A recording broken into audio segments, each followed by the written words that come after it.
Let's take a look at the Gripping Beast Dark Age Warriors box set. Now this is a good companion to the Viking Warriors and the Saxon box set. We're looking at 40 figures in here as well. Just a skinny little box somehow contains 40 of these guys here. And they may be used to represent any unarmored European warrior from the late antiquity to the early medieval period. They might be found in the auxiliary of Justinian's Byzantines and the Goth hordes that fought across Europe in the twilight of the Roman Empire, or lining the shield wall at the Battle of Hastings. Along with Alfred the Great and the Haired Men, his Viking enemies. So very versatile kit. Actually, that first one is why I picked them up.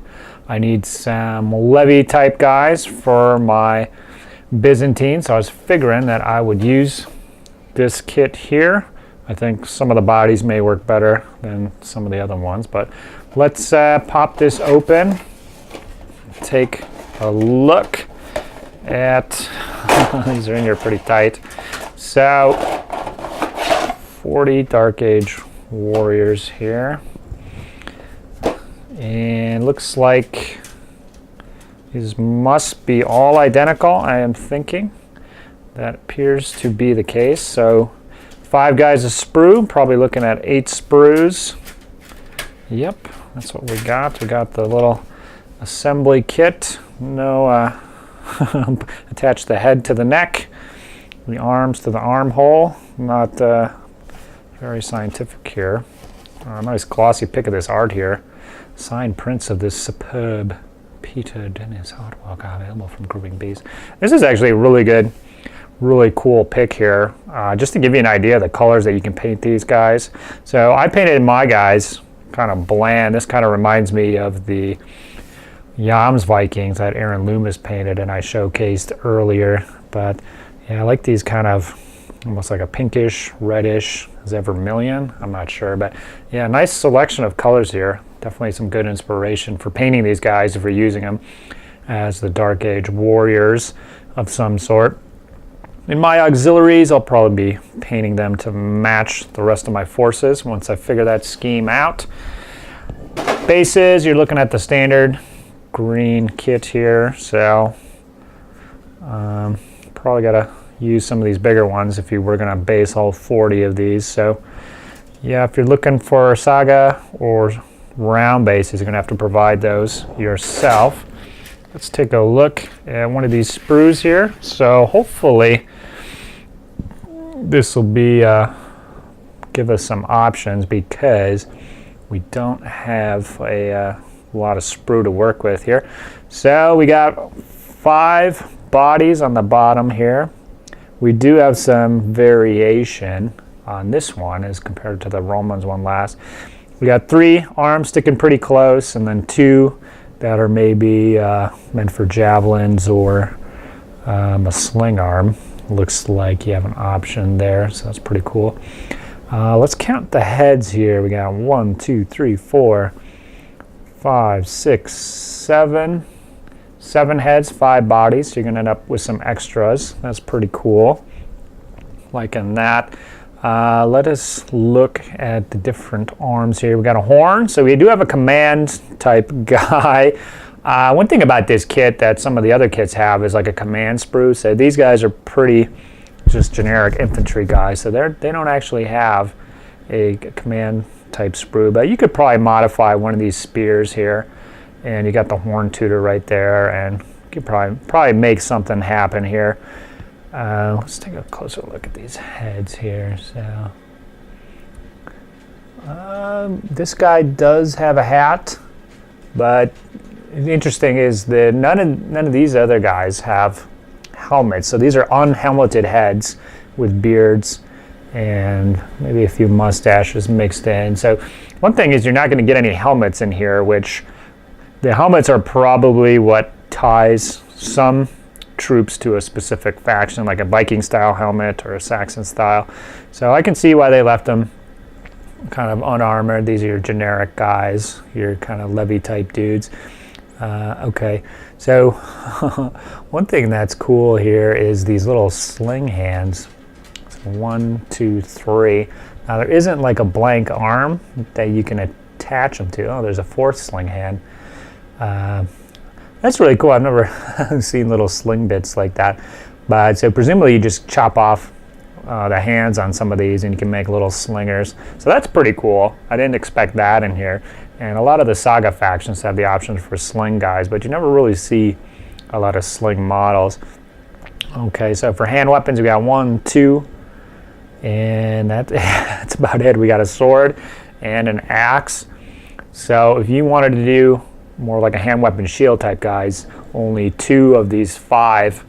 So 2 times 8, 16 of the 40 would be equipped that way. The rest would have to have spears. And let's take a look at the spear. 1, 2, 3, 4, 5, 6, 7. Okay, so there's plenty of spear arms. I'm seeing 1, 2, 3 overhand, and 1, 2, 3, 4 underhand. So you're actually going to have to do a mix of both if you want to equip them all with spears. But you could convert probably some of these arms here and maybe just flip these spears around. Something like that to get them all underhand if that was your fancy. And then 5 shields up top here. Pretty standard stuff really. These look similar to the Viking and Saxon shields. So you got some options here. You can't do a whole unit of swordsmen, axemen, for example. I think these are meant to represent more like your levy type guys, judging by the lack of helmets, lack of armor. So kind of your lower class guys with the slings. So overall, I think it's a good kit. Hopefully these guys will supplement well with the other box sets. So let's do a little size comparison right now. All right, here we go. We have the Dark Age Warrior right here up against a Gripping Beast late Roman plastic, Gripping Beast Viking, although this one's converted to 2-handed axe, and then a War Games Factory Saxon here. So you can see it is in scale with the other Gripping Beast plastics. The War Games Factory guys are a little taller overall, a little more realistic proportions. These guys are a little dwarfish in my book, but overall assembled quite well. No real issues with mold lines except to say that you know, these particular boots aren't so bad, but if you look at like these ones on the Viking here, which some of the Dark Age Warriors have those similar style of boots, there are some mold lines on those. That's kind of annoying to remove, but overall looks good. One thing I will say is I did misspeak about the spears, and actually 2 of the overhand spear options are actually javelins because they're a little thinner and they're a little shorter than the actual spears. So you could definitely mix them in to a spearman unit. Nobody would know. But 2 of them are definitely dedicated javelins. You could have up to 16 javelin guys. Let's take a look at them from behind. So I will say one thing I don't like about these is the overall hunchback, which pretty much all of them are kind of hunched over.